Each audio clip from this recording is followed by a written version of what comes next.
ভাদ্র মাসের শুক্লপক্ষের চতুর্থী তিথিতে গণেশ চতুর্থী পালন করা হয়। আর এবারের গণেশ চতুর্থী পড়েছে 7ই সেপ্টেম্বর 2024, অর্থাৎ শনিবার। গণেশ চতুর্থী থাকবে বিকাল 5:37 পর্যন্ত। গণেশ চতুর্থীর দিন সকালবেলা আপনি স্নান করে শুদ্ধ বসন পরিধান করে আপনি গণেশ ঠাকুরকে একটা কাঠের চৌকির উপর লাল কিছু পেতে বসান।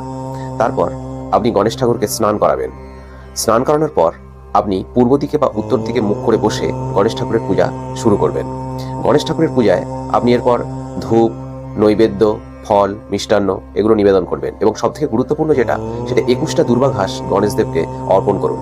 এবং অর্পণ করার সময় আপনি 108 বার ওম গং গণেশায় নমঃ এই মন্ত্রটি উচ্চারণ করে আপনার মনের কামনা বাসনা সবকিছু তাকে জানান।